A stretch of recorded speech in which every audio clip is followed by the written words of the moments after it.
Hi friends, welcome to honey stories. నేను మీ లక్ష్మి. అసలు love and war 54 episode 2 days ముందుకు వెళ్దాం రండి. బూరిలో ఉబ్బిన రిధమ దవడలను చూసి ఆశ్చర్యం కం ఆనందంతో చూసింది మాలిని. ఆఫ్రికన్ కోబ్రాలా బుసలు కొడుతూ, డాడ్ నా మీద చేయి వేసింది బతకూడదు, నువ్వేం చేస్తావో నాకు తెలియదు అంటూ ఊగింది పాప. వాట్ ఏ వండర్ఫుల్ డే కదా ప్రభాకర్. నీ కుసిల్ డాక్టర్ ముఖాన్ని ఇలా పచ్చడి చేసిన మీ ఎవరో కానీ నా బ్లెస్సింగ్స్ ఎప్పుడూ ఉంటాయి అని వ్యంగ్యంగా నవ్వింది. ఏ నోర్మి, నన్ను కొడితే నీకు ఆనందంగా ఉందా అని అరిచింది రిధమ. అవును ఉంది. నిన్ను కన్నబిడ్డలా సాకి పెంచి పెద్దదాన్ని చేసిన నా మీద నువ్వు చేయి చేసుకుంటే నీ బాబు ఆనందంగా తిలకించాడు. దేవుడున్నాడు, అందుకే ప్రతిఫలం అందించాడు. కోపంగాని నీ మాయమాటలకు మెల్ట్ అయ్యి నా సినిమా పిచ్చితో నేనంటే బుద్ధి లేక నువ్వు పిలవగానే వచ్చాను. అందరూ అలాగే ఉంటారా ప్రభాకర్? అసలు దీన్ని కాదు కొట్టాల్సింది, నిన్ను చెప్పు తీసుకుని కొట్టా అంటూ రేగింది. అంటే ఏంటి వాగుతున్నావు అని మాలిని జుట్టు పట్టుకుని గుంజుతూ, నీకెలా తెలిసి ఇదంతా అని కోపంగా అడిగాడు ప్రభాకర్. మన మీద స్పై చేసిందేమో డాడ్ అని పక్క నుండి అందించింది. మీరు తోపులు మరి మీ మీద స్పై చేయించడానికి. మీ భాగోతం సోషల్ మీడియాలో వస్తుంది చూసుకోండి హే అని ప్రభాకర్ చేతిని విసిరు కొట్టి, నా ఊసురు ఇంకా తగులుతుంది నీకు. అప్పుడేమైంది? నా బిడ్డని అనాథం చేసి ఈ పాముని పెంచాను కదా, నేను అనుభవిస్తాను, ఇంకా అనుభవిస్తాను కూడా అని ఏడుస్తూ వెళ్ళింది మాలిని. డాడీ నిజంగా సోషల్ మీడియాలో వస్తుందా అని కంగారుగా ఫోన్ ఆన్ చేసి యూట్యూబ్ ఓపెన్ చేసింది రితమ. ఎక్కడా కనిపించకపోయేసరికి ఇద్దరు మొహాలు చూసుకుని, ఇదేంటి డాడ్ ఏమీ కనిపించడం లేదు, అదేమో సోషల్ సైట్లో వస్తుందంది అని అయోమయంగా అడిగింది రితమ. లివిట్ బేబీ, నువ్వు సైలెంట్గా ఉంటే సరిపోయేది, ఎంత రచ్చ జరగకుండా ఉండేది అని రూమ్కి వెళ్ళాడు ప్రభాకర్. నా మీద చేయి వేసిన దాన్ని నువ్వు వదిలేసినా నేను వదలను డాడీ అని వాచిన బుగ్గలను నొప్పొస్తుంటే ఫ్రిడ్జ్ నుండి ఐస్ క్యూబ్ తీసుకెళ్ళింది కావడం పెట్టుకోవడానికి రిధమ. రూమ్లో నుండి అదంతా చూసి, బేబీ ఎవరో కానీ మరో 4 బాధాల్సింది దీన్ని అని కచ్చిగా అనుకుంది వాళ్ళని. ఈమెకు ఫ్రెండ్ కాల్ చేసి చెప్పింది. అదే ఆమె రెస్టారెంట్లో ఉంది, ఆమె గురించి చెప్పకుండా సోషల్ మీడియాలో వచ్చిందన్నమాట అని తిరిగేసింది. నెక్స్ట్ డే పోలీస్ వెహికల్ వచ్చి ఆగింది. అందులో నుండి ఎస్పీ 4 కానిస్టేబుల్స్తో దిగి లోపలికి వచ్చారు. హాల్లో సోఫాలో కూర్చుని పేపర్ వాచ్ చేస్తున్న భరద్వాజ్ షూ చప్పుళ్లకు తలెత్తి చూశారు. ఎదురుగా నిలబడి ఉన్నారు పోలీసులు. ఎస్పీ మీద గౌరవంతో లేచి నిలబడి, మీరేంటి ఇలా వచ్చారు అని అడిగాడు. మీ సన్ దేవాన్స్ మీద కంప్లైంట్ ఫైల్ అయింది సార్, ఆయన్ని అరెస్ట్ చేయడానికి వచ్చామని చెప్పాడు ఎస్పీ. పైనుండి దిగుతూ, ఎవరిచ్చారు కంప్లైంట్, దేని నిమిత్తం ఇచ్చారు చెబుతారా అని అడిగాడు దేవ్. మినిస్టర్ మధుకర్ గారు ఇచ్చారు, గవర్నమెంట్ ప్రాజెక్ట్ కోసం తనకు లంచం ఇవ్వాలని ప్రయత్నించారని అనే రీజన్. అబ్బో ఉత్తమ పురుషుడు, నేను లంచం ఇస్తానే ఏకంగా ఇంటికే పిలిచా, వాడేమో మా లియోగాడిలో తోక ఆడిస్తూ వచ్చాడు, అంతే కదా మీకు చెప్పింది అని వ్యంగ్యంగా అన్నాడు దేవ్.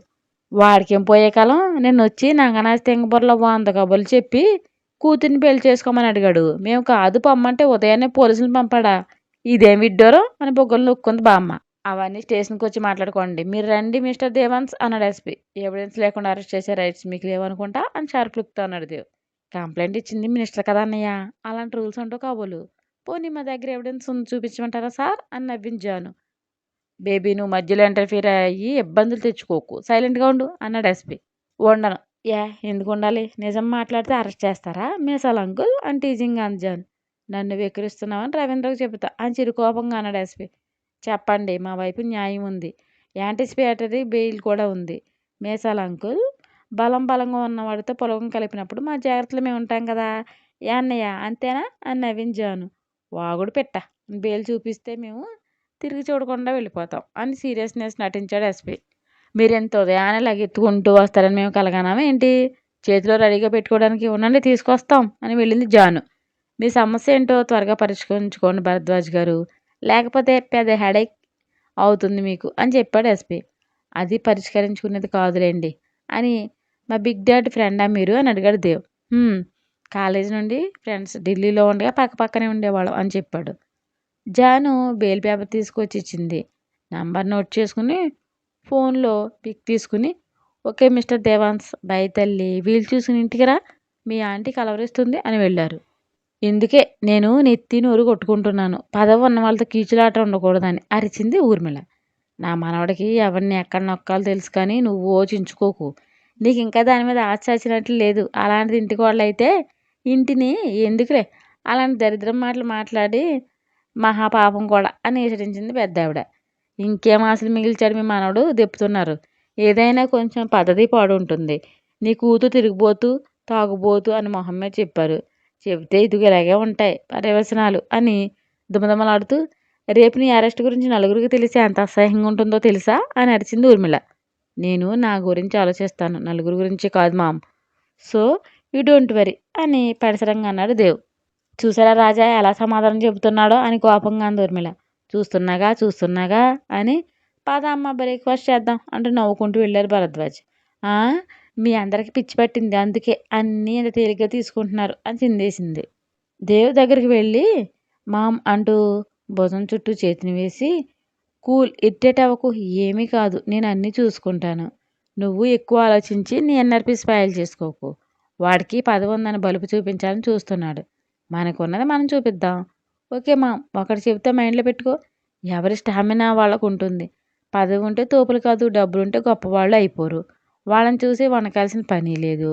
బంగారు పెళ్ళానికి కూడా గోడ అండ కావాలి. అది నిలబడడానికి నేను బంగారాన్ని, నువ్వు మట్టి గోడవి, నన్ను ముట్టుకోకు అని గాలిలో నిలబడలేదు కదా. సో మనకంటే తక్కువగా ఉన్నవాడిని అవమానించకూడదు, హేళన చేయకూడదు.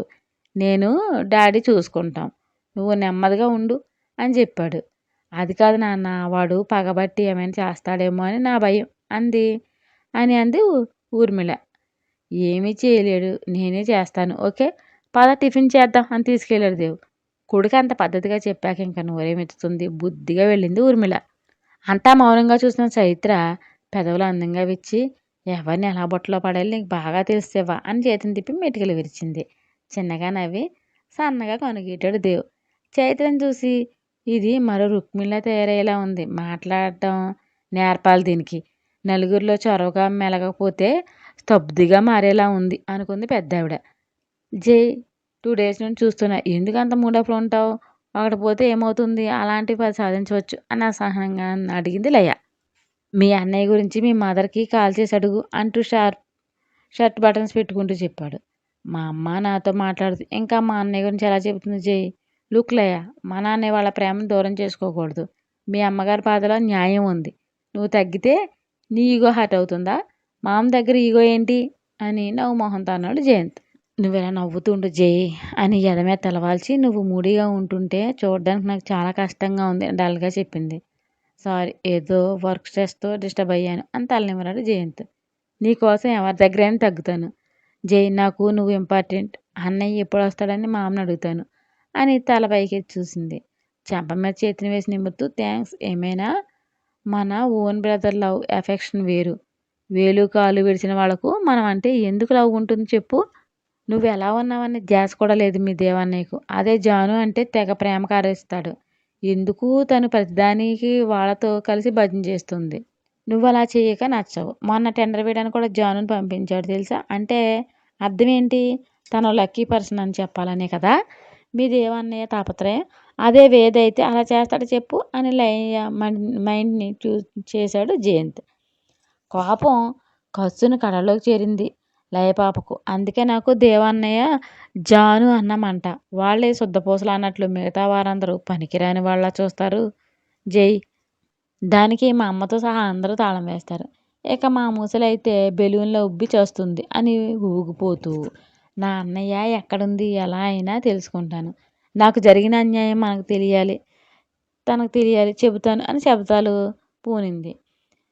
ఎస్ అని ఎన్నర గంతులు వేసి, నీ బాధ చూడలేకపోతున్నాను లయ అంటూ దగ్గరకు తీసుకుని ఊరడిస్తుండగా బుడుంగున వాళ్ళిద్దరి మధ్యలోకి దూరిపోయి, ఏయ్ మా అన్నయ్యని టచ్ చేస్తావా, దూరంగా పో అంటూ లయని తాటయ్యక బొమ్మలా విసిరిపడేసింది నిధి.